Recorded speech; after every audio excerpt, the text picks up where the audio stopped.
Hi friends, welcome to my channel. ಇವತ್ತು ನಾವು ಈಸಿಯಾಗಿ ಎಗ್ ಸಾಂಬಾರನ್ನ ಹೇಗೆ ಮಾಡೋದು ಅಂತ ನೋಡೋಣ.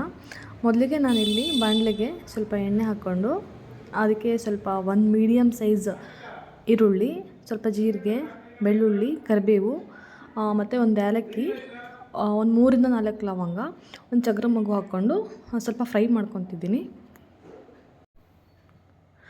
ಫ್ರೈ ಮಾಡ್ಕೊಳ್ದೇನೂ ಹಾಕ್ಬೋದು, ಬಟ್ ಫ್ರೈ ಮಾಡ್ಕೊಂಡು ಮಾಡಿದರೆ ಇದು ತುಂಬ ಚೆನ್ನಾಗಿರುತ್ತೆ ಅಂತ ಈ ಥರ ಒಂದ್ಸಲ ಟ್ರೈ ಮಾಡಿ ನೋಡಿ, ನಿಮ್ಗೆ ಗೊತ್ತಾಗುತ್ತೆ.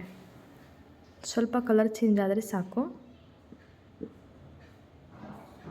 ಈ ರೀತಿ ಸ್ವಲ್ಪ ಚೆನ್ನಾಗಿ ಹುರ್ಕೊಳ್ಳಿ.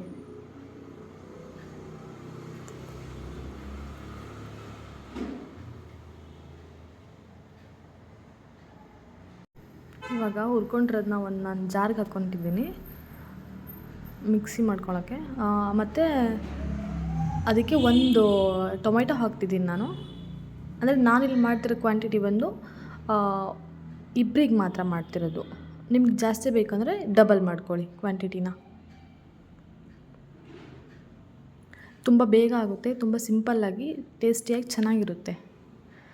ಇವಾಗ ಅದನ್ನು ಟ್ರಾನ್ಸ್ಫರ್ ಮಾಡ್ಕೊತಿದ್ದೀನಿ ನಾನು ಫ್ರೈ ಆಗಿರೋ ಟೊಮೆಟೊನ. ಅದಕ್ಕೆ ಸ್ವಲ್ಪ ಕಾಯಿ ಮತ್ತು ಕೊತ್ತಂಬರಿ ಸೊಪ್ಪು ಹಾಕ್ಕೊತಿದ್ದೀನಿ. ಮತ್ತು ಶುಂಠಿ ಇರಲಿಲ್ಲ, ಹಾಗಾಗಿ ಶುಂಠಿ ಬೆಳ್ಳುಳ್ಳಿ ಪೇಸ್ಟ್ ಹಾಕ್ತಾಯಿದ್ದೀನಿ. ಶುಂಠಿ ಇದ್ದರೆ ನೀವು ಶುಂಠಿನ ಆ್ಯಡ್ ಮಾಡ್ಕೋಬೋದು.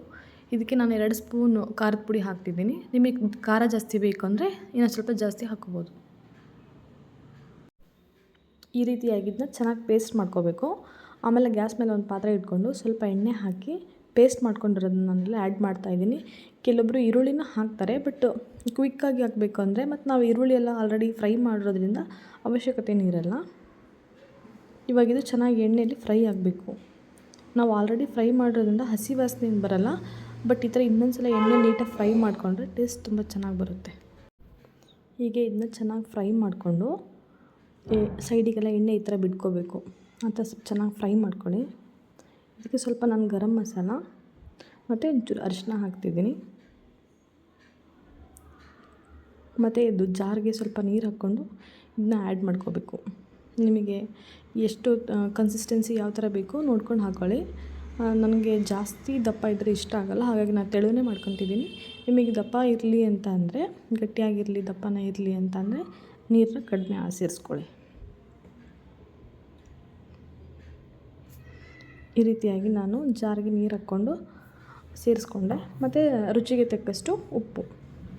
ಇವಾಗ ಇದನ್ನ ಚೆನ್ನಾಗಿ ಕುದಿಯೋಕ್ಕೆ ಬಿಡಬೇಕು. ಈ ರೀತಿ ಕುದಿಯೋವಾಗಲೇ ನಾವು ಉಪ್ಪನ್ನ ಟೇಸ್ಟ್ ನೋಡ್ಕೋಬೇಕು. ಈ ರೀತಿಯಾಗಿ ಚೆನ್ನಾಗಿ ಕುದಿಬೇಕು. ಮತ್ತು ಫ್ರೆಂಡ್ಸ್, ಇನ್ನೂ ಯಾರ್ಯಾರು ನನ್ನ ಚಾನಲ್ನ ಸಬ್ಸ್ಕ್ರೈಬ್ ಮಾಡ್ಕೊಂಡಿಲ್ಲ, ಪ್ಲೀಸ್ ಸಬ್ಸ್ಕ್ರೈಬ್ ಮಾಡ್ಕೊಳ್ಳಿ. ಈ ರೀತಿ ಕುದಿಯೋವಾಗಲೇ ನಾವು ಇದಕ್ಕೆ ಎಗ್ನ ಸೇರಿಸ್ಕೋಬೇಕು. ನಾನಿಲ್ಲಿ 4 ಎಗ್ನ ಸೇರಿಸ್ಕೊತಾ ಇದ್ದೀನಿ. ನಿಮಗೆ ಎಷ್ಟು ಎಗ್ ಬೇಕೋ ನೀವು ಸೇರಿಸ್ಕೊಳ್ಳಿ. ಕುದಿಯುವಾಗಲೇ ಸೇರಿಸ್ಕೋಬೇಕು.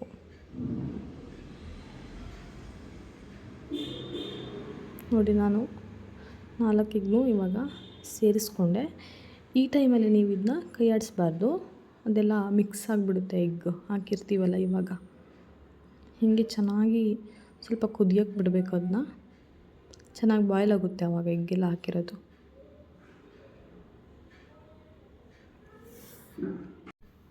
ಇದು ತುಂಬ ಅಂದರೆ ತುಂಬ ಬೇಗ ಆಗೋಗ್ಬಿಡುತ್ತೆ ಸಾಂಬಾರು.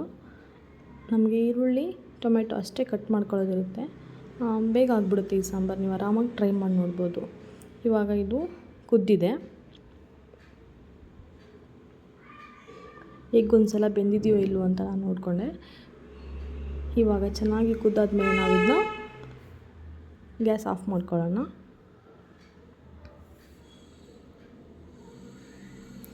ಇದು ರೊಟ್ಟಿ, ಚಪಾತಿ, ಅನ್ನ ಯಾವುದಕ್ಕಾದ್ರೂ ಚೆನ್ನಾಗಿರುತ್ತೆ.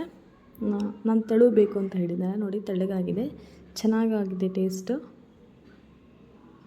Thank you for watching. ನೀವು ಒಂದು ಸಲ ಈ ರೆಸಿಪಿ ಟ್ರೈ ಮಾಡಿ ನೋಡಿ. ಬಾಯ್ ಬಾಯ್.